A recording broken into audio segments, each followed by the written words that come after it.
going on? What do you think? Maybe this weekend?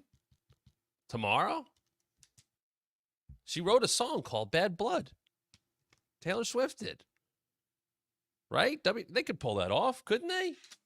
They had Patrick Mahomes at a Raw like a couple of months ago. Just, I don't know if they're as cool as they used to be. Anyway, welcome to the Wrestling Mat. I'm Matt Camp. How you doing? That's my name.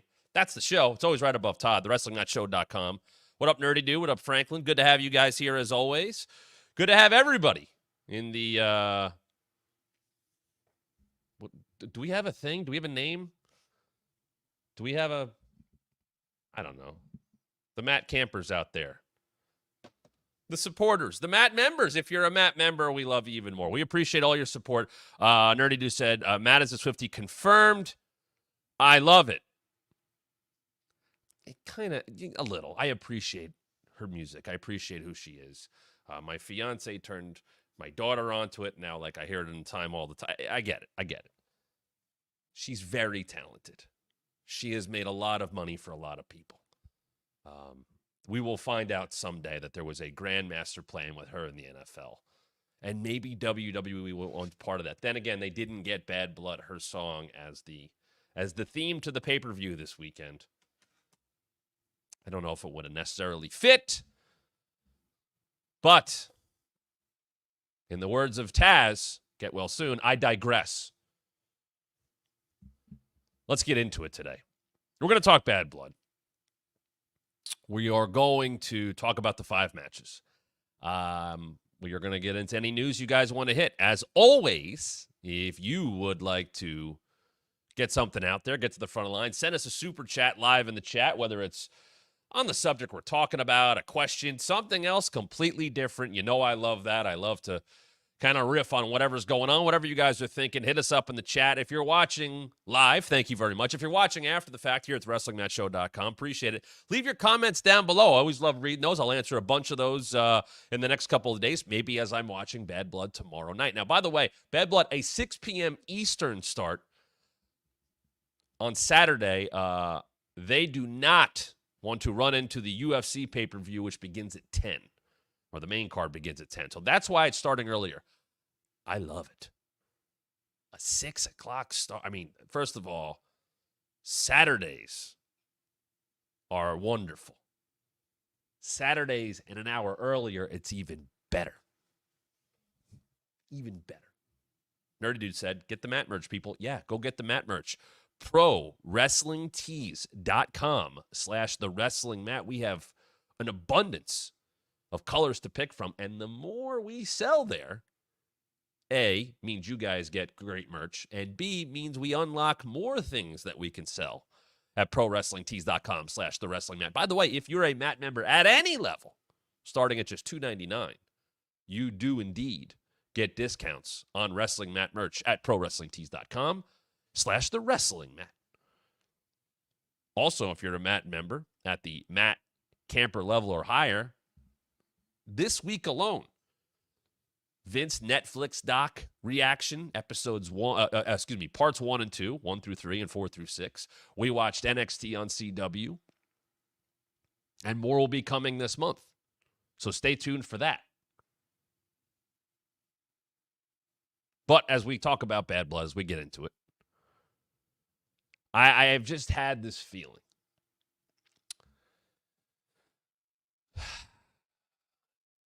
And I think it's a couple things. Number one, the main event of Bad Blood. We've discussed it here in length multiple times. It has apparently been a hot topic of discussion within the WWE. I saw the Fightful report within the last day or two that the indication was Cody and Roman close the show, Hell in a Cell, maybe opening the show. We've talked about the logistics of that and if it works or not.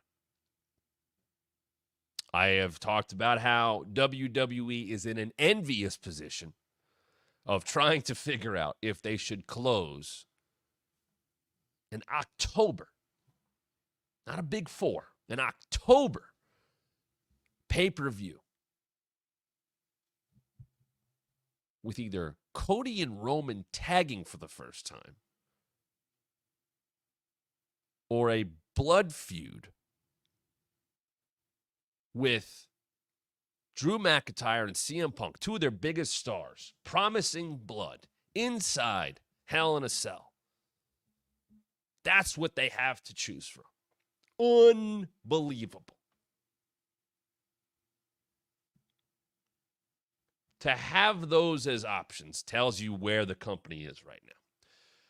But I will say that the idea of not closing with Hell in a Cell, and I understand the two biggest stars in the company are on the same side of a tag team match, Cody Rhodes and Roman Reigns. I get that. Drew McIntyre and CM Punk, just from a length of the feud, heat of the feud, intensity of the feud standpoint, both promising blood. Blood back in the mix in WWE. The pay-per-view being called Bad Blood. It's the logical way to close the show. Having to follow that, especially if it opens the show, which is just wild to me. You know, I put the scenario out there. If you're not going to main event with Drew and Punk, you put that second from the top, because the only way you can possibly follow that is the pomp and circumstance of Cody and Roman. Cody has hinted that, you know, he may get played to the ring by a marching band. Roman Reigns has a 9 million minute entrance, all of that stuff, bloodline, whatever. I get it. You can kind of reset everything. And if something is possibly going to be bigger than Drew and Punk inside Hell in a Cell after all this time, it is Roman and Cody tagging. Now, here's a comment I'm seeing. Wrestling a Story. Imagine Brett and Davey Boy versus Patriot and Vader main eventing Bad Blood 97. It would have been absurd and outrageous. I agree with that. And I love Bret Hart. But you can't compare Bret Hart and Davey Boy Smith to Cody Rhodes and Roman Reigns. You can't. Cody and Roman are 1 and 1A. I love Bret. Bret never got to this level. Once again, I love Bret Hart. I'm also realistic. Cody and Roman are, for every metric, two of the biggest stars the company's ever had. And Bret is great. Bret is great. Bret was not the moneymaker for the company that Roman and Cody are. It's a different world. Who knows if Bret's in a different era, but I don't think it's a fair comparison. Now, having said that, I don't believe you're main eventing the pay-per-view with Cody and Roman over Hell in a Cell on a 5-match card unless there's more. And I think there will be more. I don't think Cody and Roman, I don't want to say definitely, but likely winning the main event and maybe having a stare-off over the WWE Championship. It's big. It's not massive. It's not something that would get people talking. It would be, all right, sure, of course, Roman wants his title back. We saw that on the Georgia Tech football field. Of course he wants his title back. And Cody's going to go, hey, I'm the guy. I'm the guy. I'm QB1, as he calls himself. That's why I said it in the promo I did to get ready for the show today. It feels like there's just a sense within me that we're getting something else, that we're getting something bigger. I don't know if it's The Rock. I don't know if it's setting up something that, as I've talked about, you involve KO and Randy, and basically KO, Randy, Cody, and Roman are in the ring at the end of the night, and I think there's a scenario where perhaps it's a 4-on-2 situation. Randy and Kevin come out to even the odds to bail out their friend Cody, but indirectly they save Roman as well. And you have that tension. You have that tension of Kevin being out there with someone you could. Is it fair to say? I just thought of this. Is it fair to say that after Sami Zayn / El Generico, that Kevin Owens' biggest rival in his career is Roman Reigns? Am I missing somebody? Cena was a small, that was his debut and he beat him, and then Cena beat him after that. Could you make the argument that Kevin Owens' biggest rival after Sami is Roman Reigns? I think you could. I think if you look at the career of Roman Reigns, Brock's won. I get that. Roman's biggest rival as a singles, because Shield would obviously be the Wyatt family, but as a singles, Roman's biggest rival after Brock Lesnar is probably Kevin Owens. It's my favorite part of the story. I've made that clear. I love Kevin Owens as a character. I mean, he's a good guy too. We've talked about that. But Kevin Owens and Roman Reigns have outstanding chemistry. Let me get that out there, number one. As in-ring competitors. The fact that they have had Universal / WWE Championship matches at 3 different Royal Rumbles is pretty wild. The fact that the one constant since Roman Reigns came back up until even right now, the one constant in his career is Kevin Owens. Maybe it's too close to the time. But I do wonder if in a few years we'll look back on that and realize how important Roman is to Kevin and Kevin is to Roman.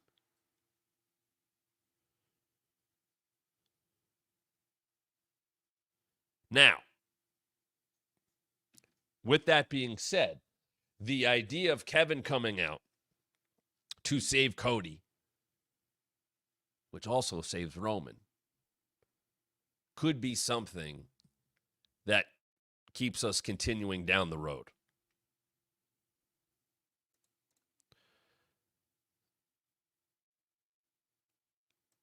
As I get a little breaking news that I will touch here in just 1 second. That's why I was on my phone.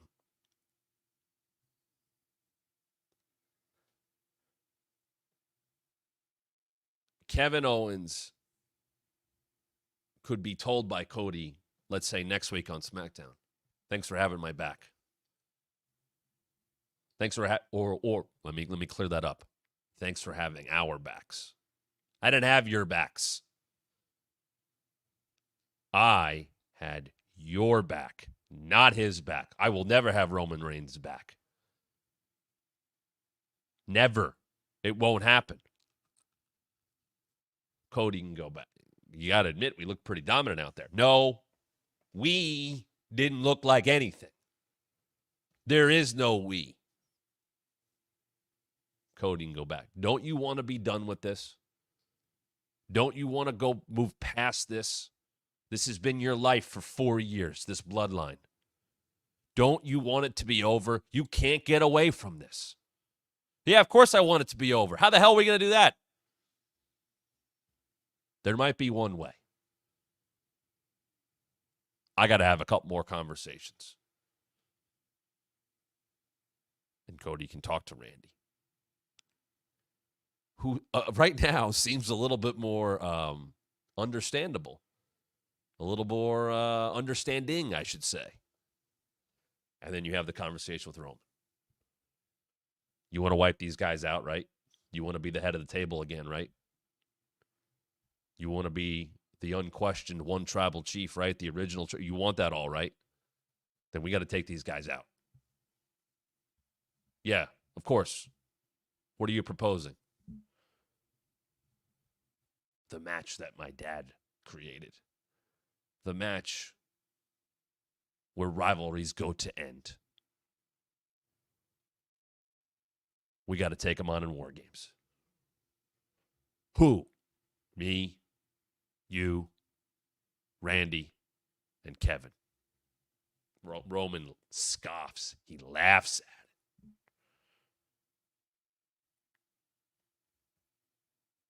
it.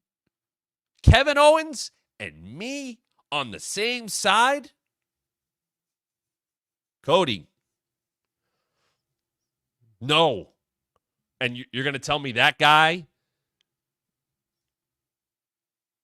is going to be on my side? I don't know. Let me handle it.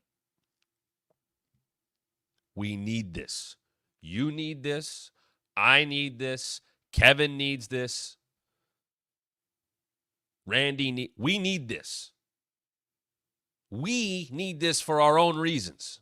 But that means we have to stand side by side for one night. You and I have done it already. Nobody thought that would happen. Nobody thought that Cody Rhodes and Roman Reigns could stand next to each other, could have a tag team match together and be victorious. And we did that. We can do it again. But you know we can't beat them 4-on-2. And you know, hypothetically, that what happened at the end of Bad Blood with Solo, Jacob, the Grills of Destiny, whatever, you know those 4 are very strong, are looking for revenge. They'll be looking for even more revenge. Now they're wounded animals. But we can put them down for good. But we have to stand side by side with Randy and with Kevin.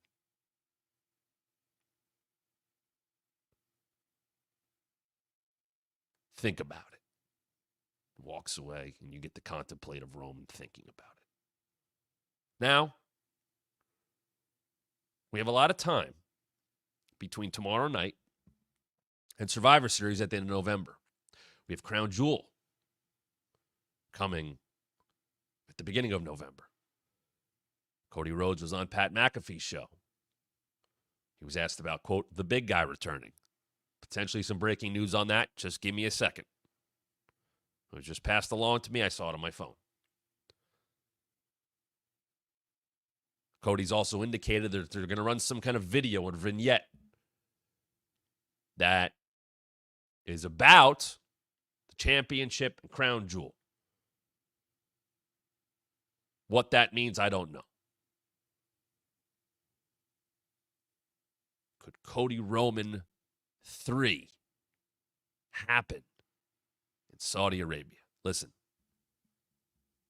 I don't think anybody wants that third match to happen there. I think that everybody, I would think everybody would want that match to happen on the first Netflix, on a bigger pay-per-view, at WrestleMania. Please let me know what you guys think in the chat. Where would you want, assuming you want it, Cody Roman 3 to happen? We would be talking about, and this is, I don't want to say a month of build, but in terms of announcement of the match until next month at Crown Jewel, that's your time to specifically, from announcement to ding, ding, ding, That's how much time we would have, about a month, to really heat up the Cody Roman thing. Scott Gotta just said, do you think there's a chance Crown Jewel could be Cody versus The Rock? I don't. I am wondering,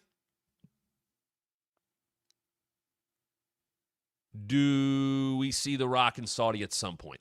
I think, and I know there was rumor that was kind of bandied about last year. Rock Roman maybe happens at a Saudi show.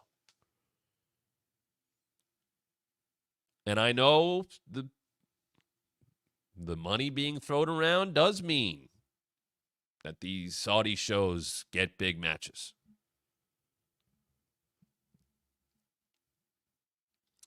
The fact, listen, Cody is not going to just dangle that carrot out there without it paying off. I think he knows well enough. He dangled that carrot out there because Pat's like, hey, when's the big guy coming back? As in The Rock.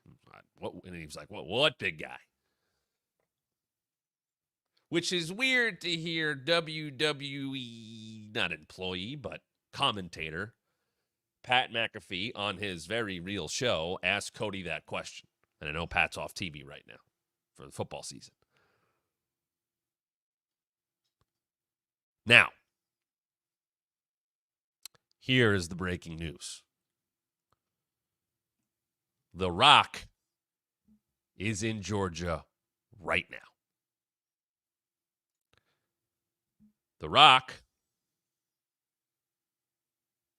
if I could bring this up, maybe Dom can grab this if he could, potentially, behind the scenes.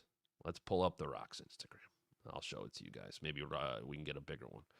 But The Rock has just posted this for those of you watching. Let me read The Rock's Instagram post. For those of you listening, big football game tonight as the Appalachia High School Wildcats take the field in their first home game back since their school's, mass shooting about a month ago. These players, coaches, teachers, the entire community, and all the students at Appalachia are the symbol of resilience, love, and strength. I promised them I would be there tonight for them, and I will. Win or lose, these Appalachia kids are already undefeated. See you tonight. Let's go. He hashtags that Appalachia, hashtag Winder, hashtag Georgia. Well, first of all, let's take wrestling out of this. I did not read ahead on this. I did not expect to read that. Very cool that he did that. You know, there's pictures of him here with the kids and all that and speaking to them. That's The Rock being The Rock. And I applaud that greatly. So that's nice that he's going to be there.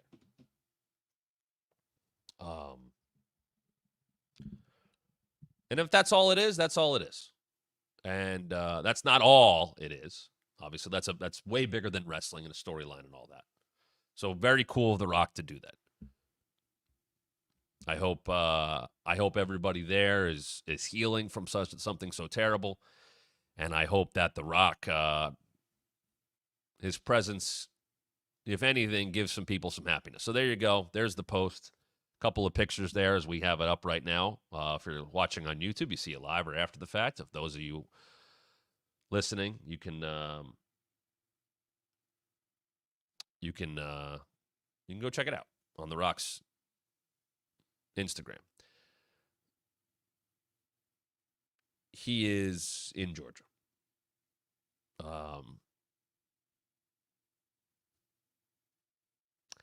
The Rock in Georgia means what tomorrow night? I throw that out to the live chat right now. Give me your Rock scenario for tomorrow night. Does he help Solo and Jacob? Does he appear potentially after a Cody and Roman victory where they stand side by side and The Rock is in the aisleway just looking at him? Maybe a gesture. Maybe something going, you two? Don't forget what he gave to Cody the night after WrestleMania. What was that? There is a belief that Rock is the puppet master.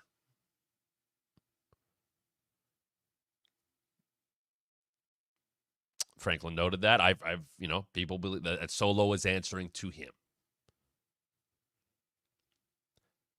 Perhaps the tribal chief has never been Solo Sikoa, and it has always been The Rock. And you could have the argument of, is it original tribal chief? Is it one tribal chief? Maybe it is The Rock before Roman. Maybe it's The Rock going, my grandfather was the high chief. That bloodline runs through me before it ever ran through you.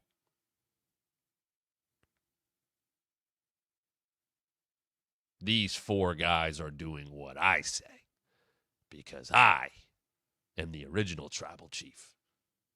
I accomplished way more than you ever did, Roman, ahead of you, and I still have.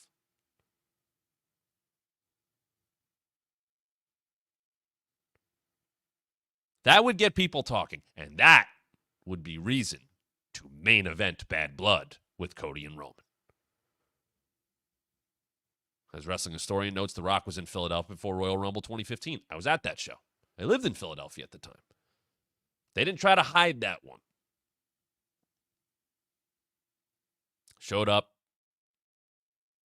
saved Roman from Big Show and Kane in that god-awful Royal Rumble. The famous look and, wow, they really hate this guy. I can't even help him. Very poorly booked Rumble. Very poorly booked. Daniel Bryan comes out, gets eliminated, and it iced the crowd. Rusev goes to take a nap for a half hour. Roman lays down for a bunch of, like, just not that. Nerdy Dude asked, was that when he got booed? Yes, it was. That was a very interesting night. That's also a night where New Day gets booed big time. And if you believe what you read on the lips of Big E when he comes out for the Rumble, he's coming out. New Day still, where are they at? They are hated. And he might have not been happy with Philly as he walked out that night. And, of course, The Rock and Roman, and it was, hold on a second. Maybe they don't like this guy.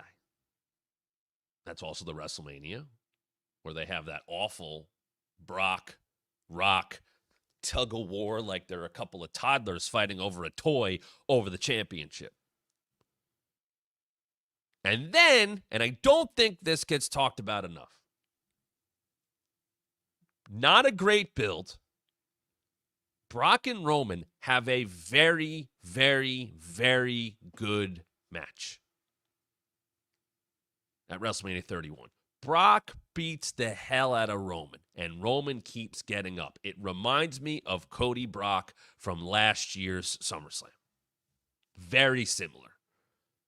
Okay, but this guy, like, Roman's coming out, he's cut, and Brock is throwing some bombs in that match.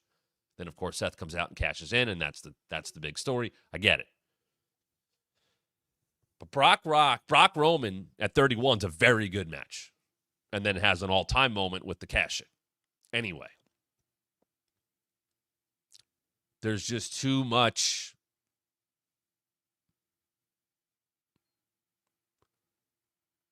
There's too much story to be told to just say that that Cody and Roman are in the main event and they win and that's it. I just don't believe it. I also want to throw this out there.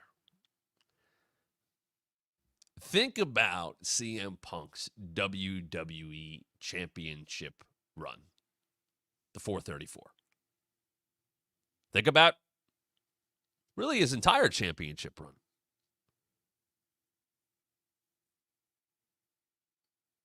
He wasn't the guy. He wins the title from Cena. He goes away. Cena wins the title from Rey. They do Punk and Cena at SummerSlam, and Punk wins and foot on the rope, and then they do the cash-in with Nash and Del Rio, and they get the title off of Punk, and they do the stuff with R-Truth and Miz. Ugh, ugh, ugh. Then they smartly put the title back on Punk at Survivor Series. And then we kind of start for real. However, at the same time, you're doing the Rock and Cena feud, and they go up against Truth and Miz, and Punk keeps getting pushed to the side, pushed to the side, pushed to the side. Oh, you and Jericho? Cool. You're under Rock and Cena. Oh, John Laurinaitis is feuding with John Cena? Yeah, you're under that. You and Brian are under that. There it is. Scott Gata. John Laurinaitis main evented over WWE Champion CM Punk. And Big Show, an ironclad contract. Oh, it's so bad. And the only way Punk was able to get into the main event was you go to Raw 1000. Cena had won Money in the Bank. He calls his cash-in. We're going to get Cena Punk at Raw 1000, a show Rock had been on.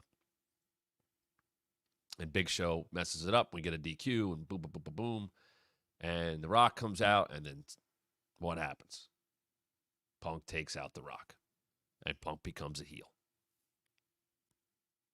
Now he's into the main events because he's wrestling John Cena.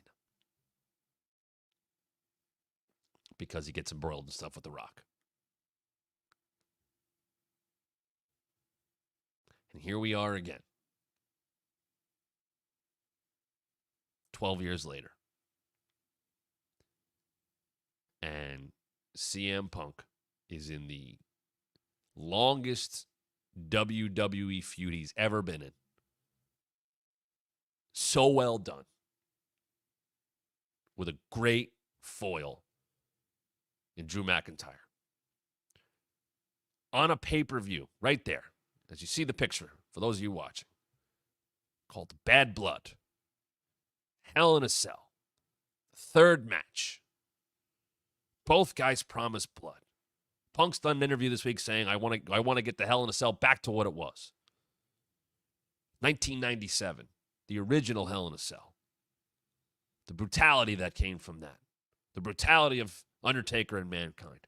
The brutality of Brock and Undertaker in 2002. One of my favorite Hell in a Cell matches, as some of you watched in my top 5 Hell in a Cell matches. Putting two opponents in a cage, the biggest cage, the most important cage, the greatest cage in the world, but doing so to blow off the feud in the biggest way. CM Punk,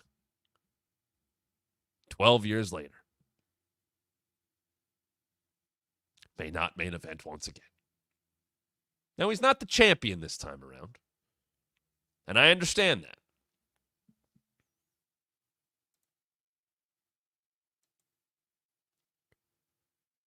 But Cody Rhodes is not putting that title on the line. Cody Rhodes is in a tag team match. I don't know. I haven't heard much. From what I've heard, Punk has been a good soldier. Punk is not causing waves. Punk is, what can I do? Where can I go?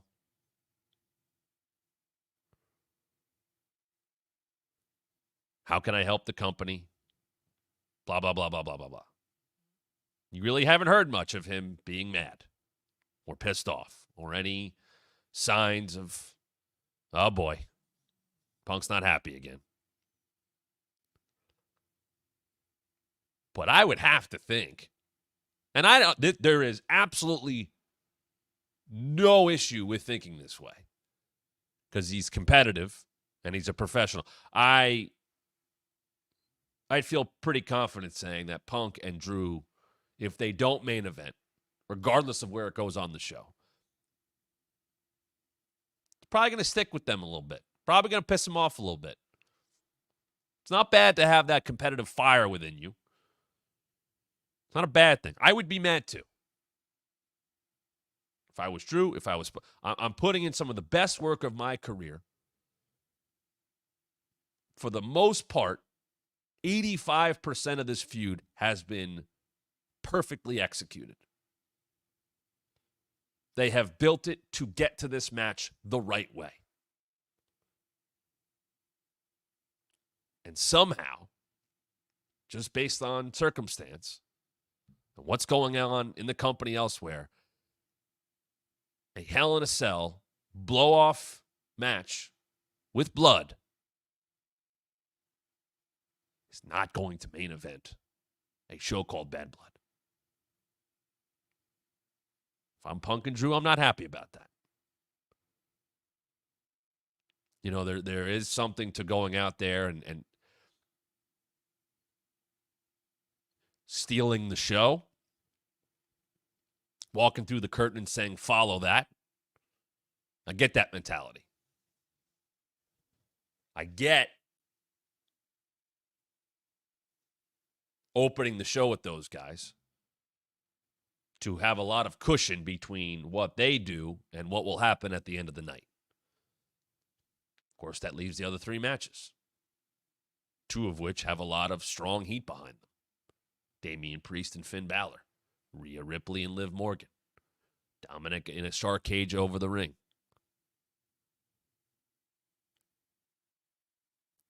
Nia Bailey, not super hot. If I had to guess, if Hell in a Cell opens, Nia Bailey is 2. Throw this out there as we kind of preview the whole card. What is a way, if this is the scenario, okay?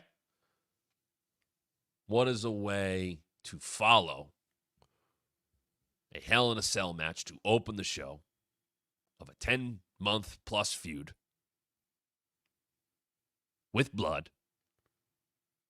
How do you follow that? How do you follow that with Nia Jackson Bailey? The crowd will not be into that. It would be hard to be into that. Even if that feud was hotter, Nia and Bailey would have a tall task. And I'm just using wrestling brain here and trying to go, what's next? If this is what they're set on, Hell in a Cell opening, Cody and Roman closing, what's in between? How do you make it work? If you put Nia and Bailey in the second match, to me, that is pretty much a lock for a cash-in. You have a 5-match show. You have those big gaps in between matches. I think you'd have to have a cash-in. I don't think that crowd is going to be super into it. I think they'll be fine. Look, WWE is a hot product right now. I could be wrong. Maybe cooling things down a little bit in between matches with the commercials and promos and all that. Maybe they'll be able to get right back up for Nia and Bailey. I'd be happy to be wrong there. For them, because I think Nia's doing great work. You're not going to get a lot of complaints about Bailey from me. I don't think she's as over as any of us would have hoped as a babyface this time around. Solid, not spectacular. I think the cash-in makes sense. Now, here's the scenarios I would throw out there for the cash-in.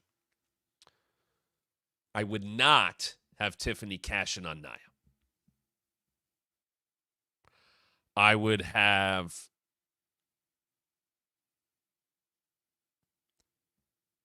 either Tiffany cash in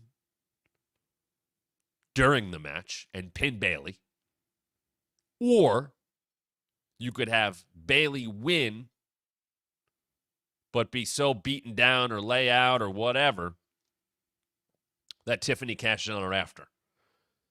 I think you want to keep Tiffany heelish. I think you want to keep the tension there with her and Nia, but just flip the roles. Tiffany's the champion. She presents it as, hey, we still have the title, right? Isn't that great? And Nia's like, sure, right, yeah. Maybe I'm the queen now. Or you're the queen and I'm the champ. Like, that's how Tiffany presents it to Nia. I wouldn't, that's the thing. And I wonder, if it's a layout situation, whatever, you keep Tiffany and Nia close because you can play that out down the road. One turns on the other. as I continue to say, Tiffany as a performer, getting big pops, getting big reactions in the ring, in-ring performer. Tiffany as a character is a heel all the way. But if you had, let's say, down the road, Nia turn on her, do a bunch of a big beat, maybe that does get a Tiffany babyface turn there down the road. But I think you pretty much have to do something big to engage the audience after Hell in a Cell.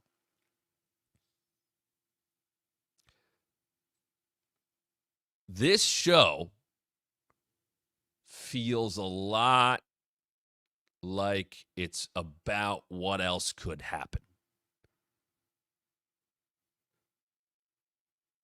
Nia and Bayley. Well, could Tiffany get involved? Cody and Roman. Is it The Rock? Is it Kevin Owens? Is it Sami? It's about the outside stuff. Rhea and Liv. Well, Liv's been running for her life, and now Dominic's over the ring in a cage. He can't mess with the match, and Liv's clearly outmatched. But what if she had help? What if you did Damian Priest and Finn Balor first? Then you have Damian go over, and in the process, he's able to kind of take out, or at least slow down, injure, whatever, beat up McDonough and Carlito, whatever. So now it's the Judgment Day walking into another match, but Priest has Rhea's back. Priest is taken out. Members of the Judgment Day that can get involved. Dominic's above the ring in a cage. Liv looked like she's in big trouble. She has no help. Or does she?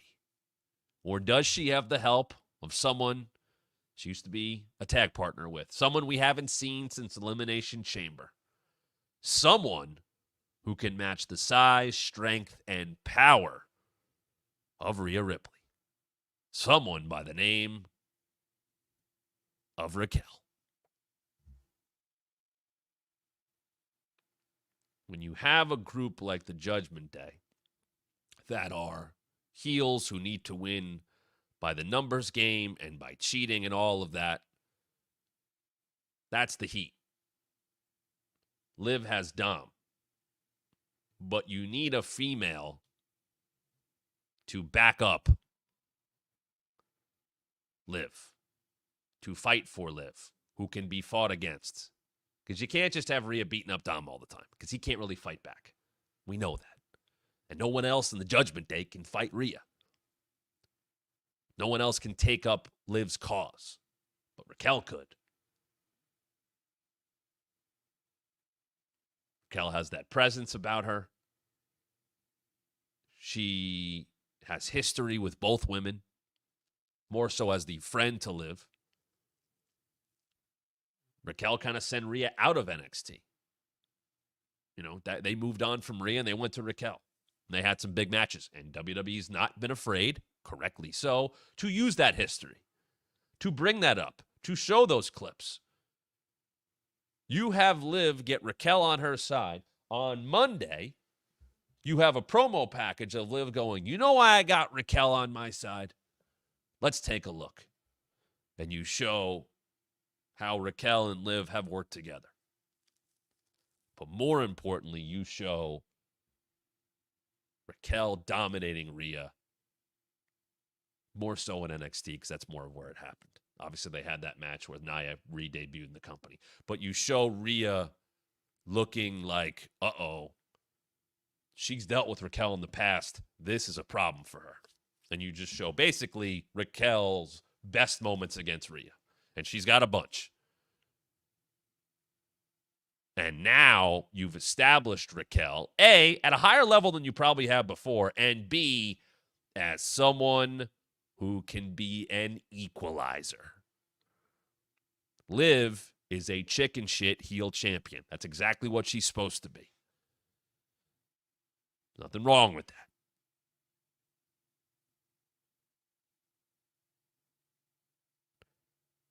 That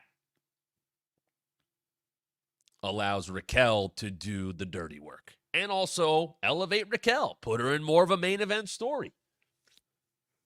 I don't know if she's cleared. I see that being asked. I know she's kind of gotten a little more quiet on social media. She's had some health issues. That's a skin condition of some kind she's dealt with. I don't know all of the particulars, but she's been out since February. It's a great way to bring her back into the fold. Scott Gotta said could have a fresh team to feud with Bianca Jade as well. That's a possibility. Absolutely. Joseph noting, yes, it sure is. Let's not forget Raquel came into this company originally in NXT as Muscle, did she not? Yes, she did. Dakota Kai versus Tegan Nox at NXT Portland. And she only improved since then. I know she's very well liked. I always liked working with Raquel. Very nice person. You're not going to find a lot of people saying too much bad about her. She's got a great presence. I hated, and they made her do this because this is such a stupid Vince thing. You got to smile. She just smiled. And I was like, she's a killer. She should be booked as such. Her taunt is showing her giant back. I like Raquel being mean and throwing her muscle around, and who better to do that for than Liv Morgan and against than Rhea Ripley. It's the same idea of what Mercedes has in Camille. And maybe at some point, I won't spoil it because I know what happened on Collision. Someone's got to be an equalizer for Camille.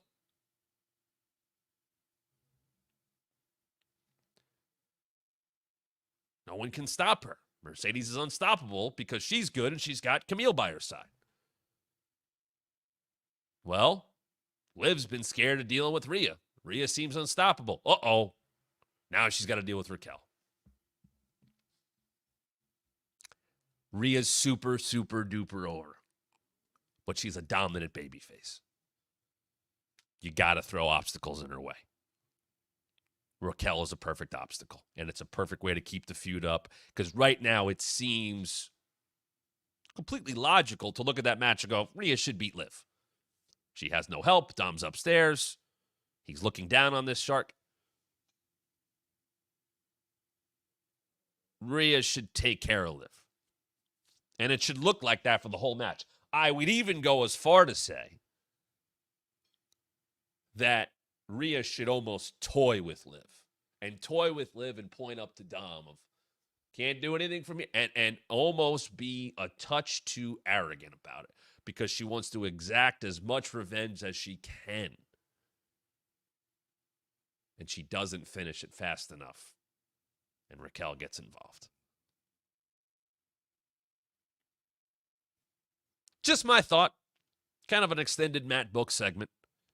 I feel like this is going to have a lot of people talking, this pay-per-view, because of the elements that can be introduced that aren't involved in the match right now. The cash-in, Raquel, whatever the aftermath of the main event will be, all of it. Drew and Punk can stand on its own. Priest and Finn, who's to say that doesn't set up another title contender? I saw, I think it was Scott or somebody said, hey, what if there's a segment where whoever wins, likely Punk, if I had to guess, Hell in a Cell, challenges Gunther. That's a possibility. I also, and I think I forgot who said it in the chat, I also don't think you can have CM Punk and Drew McIntyre on the same show after this. You have to separate them.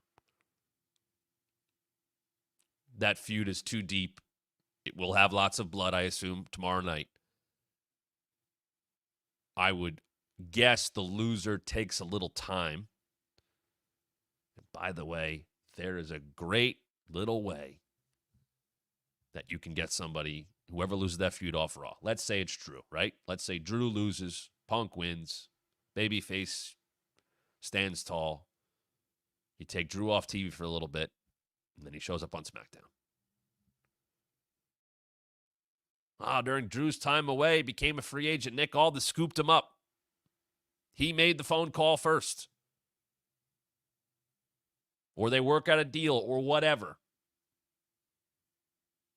I told Adam Pearce, I'm not coming back to Raw as long as CM Punk is there.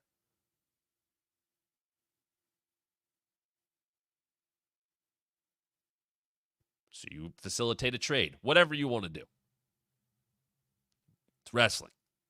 You can move people around rosters. I would get Drew off of Raw, though, if he loses the feud. And I think he will. Like I said, there's plenty of ways to do it.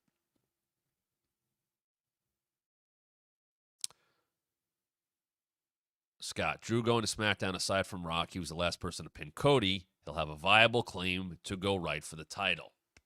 Excellent call, Scott Gata.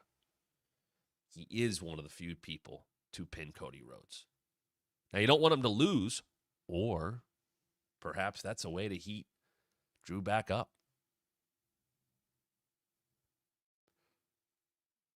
Scott, you got me thinking.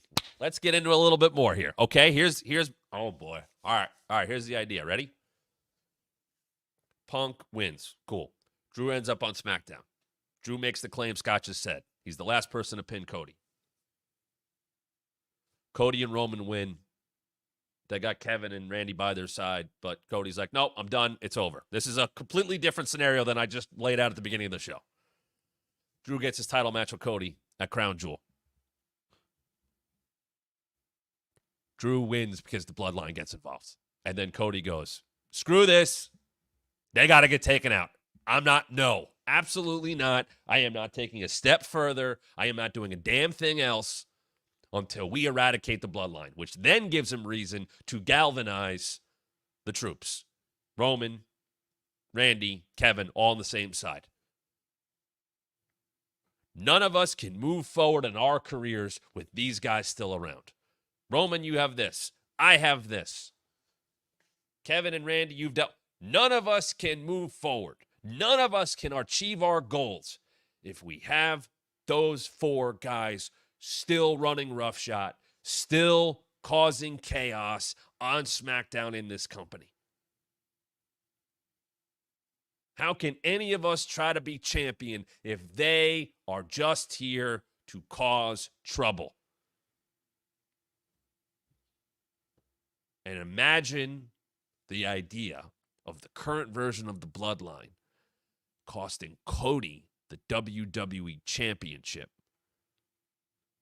And Drew McIntyre is the one who benefits from it. Hell, you want to go a little deeper? How did they announce that Drew McIntyre re-signed with the company? He was presented a big-ass sword from The Rock. It was delivered to him while he was sitting at dinner. That's just a little extra. It's a little extra bonus. They have scenarios. This is what I've been saying since Roman came back.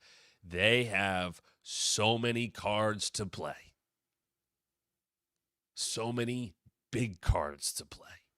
You have an entire Roman babyface run of new opponents. He has wrestled 0 matches since coming back in August. He will wrestle his first match tomorrow night. You have so much to play. You have Cody Roman. You have Cody Rock. You have Rock Roman. You have Punk Seth. You have Punk Gunther. You have Gunther John Cena.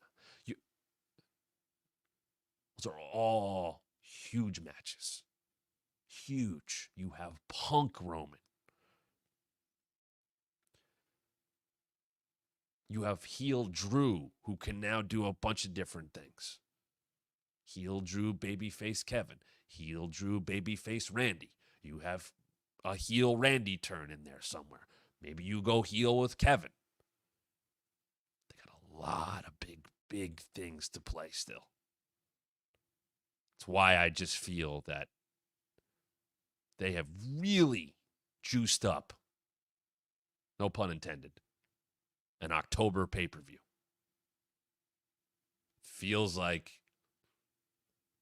we're going to really kick things into a big gear for multiple feuds and multiple stories. And the WrestleMania build, I will continue to say, started at Georgia Tech. That was not about just building Bad Blood. There is more to that story. And as I said, you got Crown Jewel coming up at the beginning of November. You got Survivor Series, WarGames coming up at the end of November. There's no main roster PLE in December, but you do have Saturday night's main event. It's the first special on your new contract with NBC Universal. You want to make that a big deal. In January, there is no pay-per-view. But you got Netflix, and I expect January 6th, 2025 to be a big damn deal. And then, of course, you have the Royal Rumble. And now there's a rumor that Chamber's going to England. A lot of big stuff to play out. They are in the very enviable driver's seat of being able to put so much big stuff out there between now and WrestleMania. And I would say tomorrow is going to be a very big turning point in multiple stories. They have made Bad Blood a big deal, which just goes to show you. If they want to turn up the heat at any time, they can do it. And we'll be back on Monday to break all of it down. Please become a Matt member if you haven't done so yet already. Got much more bonus content coming your way. There you see it if you're watching. $2.99 a month gets you the base level. We'll be doing a members-only live chat probably in the next week or two.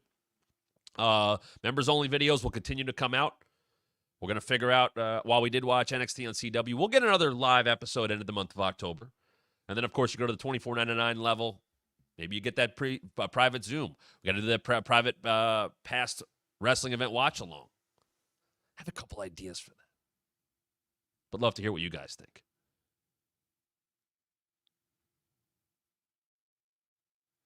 So there.